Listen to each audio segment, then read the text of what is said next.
walkthrough of the kitchen. I've been asked by a lot of people that watch me build this home to kind of talk about the design, the layout, also the cabinets that we went with, the countertops. So we've been in the house about a year now, a little bit over a year, by only a few days. So one thing I wanted to address was the cabinets, and these are made by Ikea. They are the section model.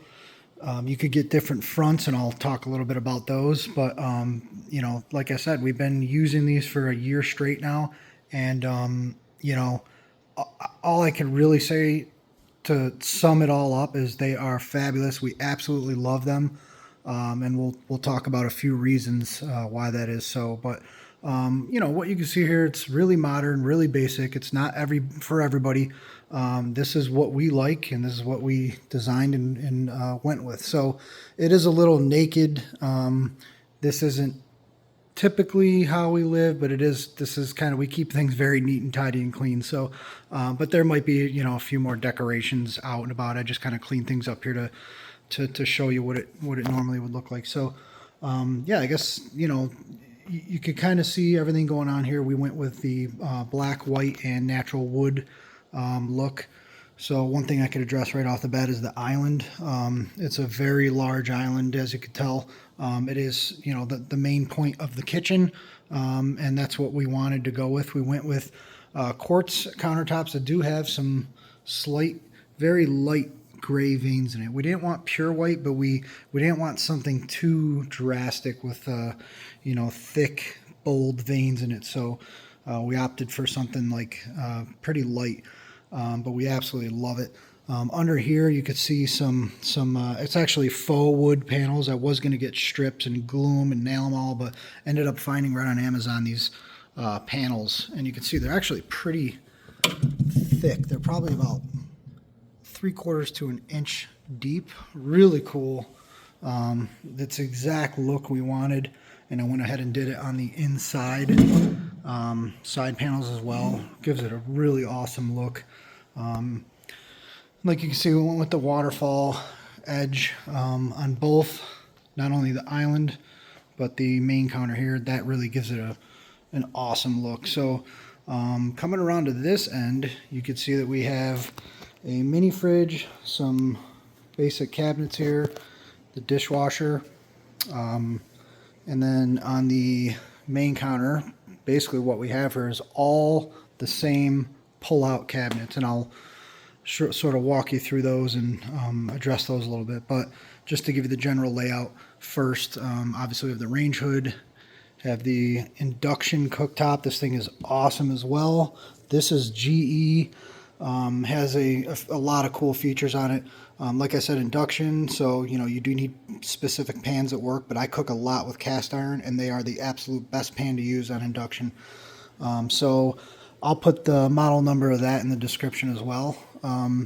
For the range hood, we actually ended up going with, I actually cheaped out, if you will, because I have a future plan what I'm going to do here. So you can buy these super expensive range hoods. I wanted to actually relocate the fan unit up in the attic so that you don't hear the motor or anything. So that's actually my future plan. So all I really wanted was something black, basic, easy to pop out and clean, because I'm going to be removing the motor out of here, moving a totally separate fan and filtration unit into the attic. So that's going to be another video that you could see in the future. But for now, you know, it's just a basic range hood. I went ahead and wrapped it in some of this wood here as well, stained it just to give it a little pop. Guess we can move into the pantry area. So as you can see, it is a full walk-in pantry. You'll notice there's no refrigerator out here, just a dishwasher and a cooktop. And then in here, which we have a door, I'll go ahead and show you this. I put a pocket door in here. Really love the look of this thing. It's exactly what we wanted. So we actually don't close it very often, but you know, if you are cooking or something, and you got people over or whatnot, you could just shut that. Or if you're trying to keep the kids from getting snacks, but good luck with that. So in here you'll find, again, more cabinets. Also, the range is in here. Actually got a fresh loaf of sourdough we just pulled out. So, but here's the oven stuffed in here in the pantry, which is worked out amazingly. I absolutely love having this in here, and obviously you could also see the refrigerator as well. So having this area tucked away to be able to prep all your food, do things like that, it's been great. I mean, it's the other good thing about it is when you are cooking something, I actually have a fresh air exhaust that'll pull from this room on my ERV system, and I just leave the switch right up here. So if we're cooking, I could just tap that switch, and if there's any, heat that's stuck in this area, or even smells, if you burn something and open the stove, you can just shut this door, turn that fan into high and boost mode, and it'll just pull whatever smells and heat out of this room. So it's worked out really, really well. As you can see, again, the refrigerator's in here, plenty of room. It's been awesome. This thing's really cool. Freezer all on the bottom, refrigerator up top, glass white panels. That's a Samsung fridge. Love this thing. It's worked out really good. Just actually recently put some shelves in here. Pretty basic. Microwave, all that stuff here. But I guess what I'll do is sort of get into the cabinets and, talk a little about why we went with Ikea and how they've been holding up and how we like them. So, some people might say that, oh, you go with Ikea, they're cheap.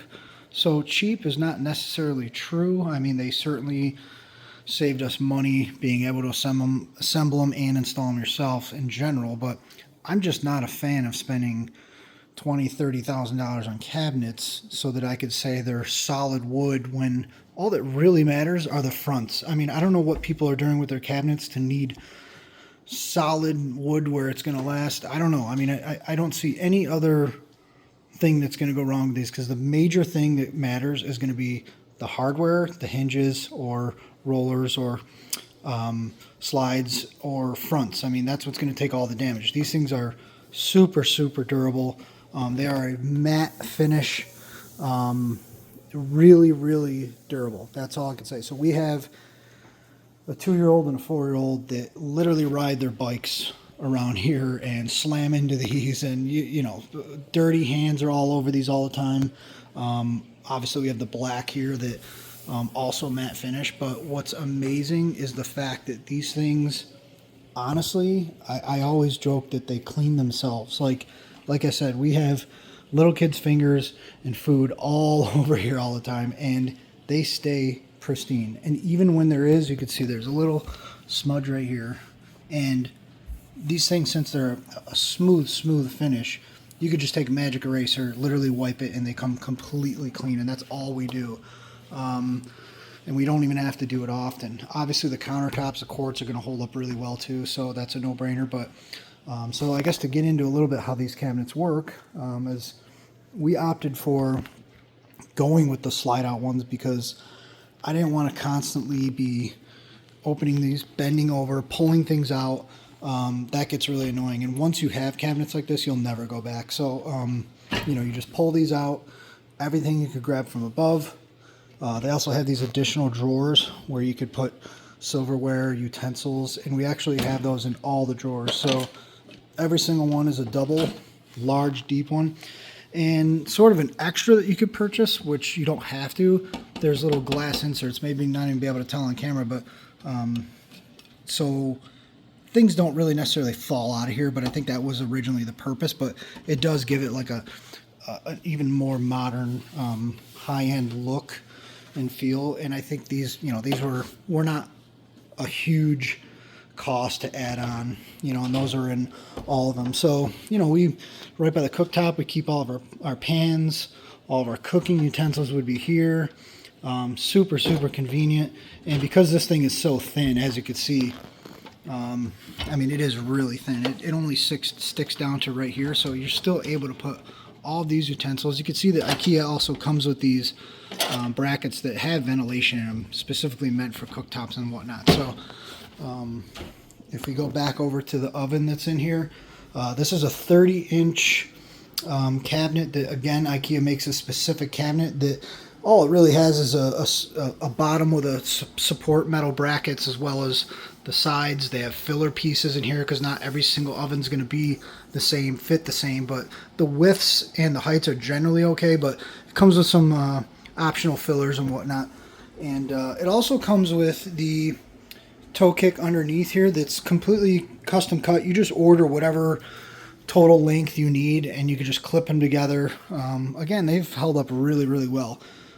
Especially, as I can mention again, my kids driving their remote control cars and toys all into them, and they've held up really well. So, you know, all I could say again is, like, if you are thinking about going with Ikea, I mean, these things have been awesome. I would not, if I had to do this again, I would do the same exact thing, and I probably will in the future. I mean, I definitely can't imagine ever going back to just standard cabinet doors swinging open.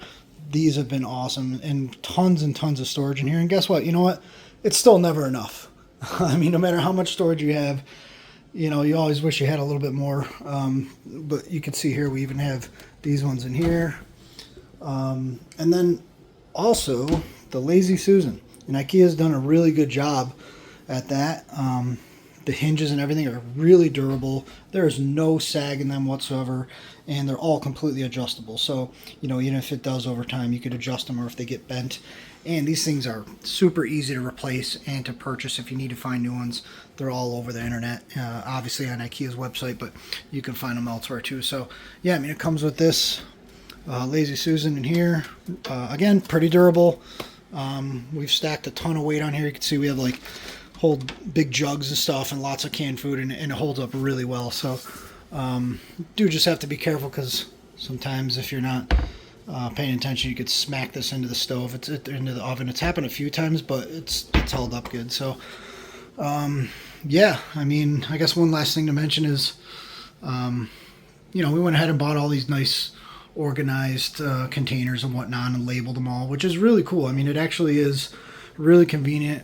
We do use all this stuff all the time, all the different oils and all that, so it's really been nice. And then this, actually, what I ended up doing for this was just getting 2x pine. These are, I believe, 2x12s, and I just ripped the fronts and the backs off of them so that they would have a more square edge and not rounded like a you know, normal 2x.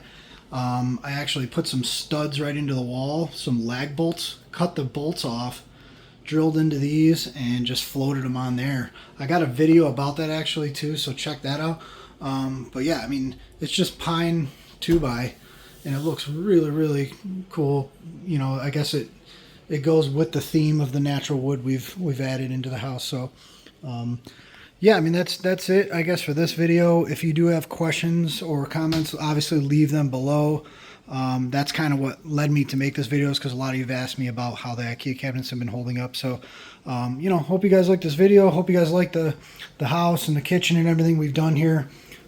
Subscribe to the channel if you haven't yet.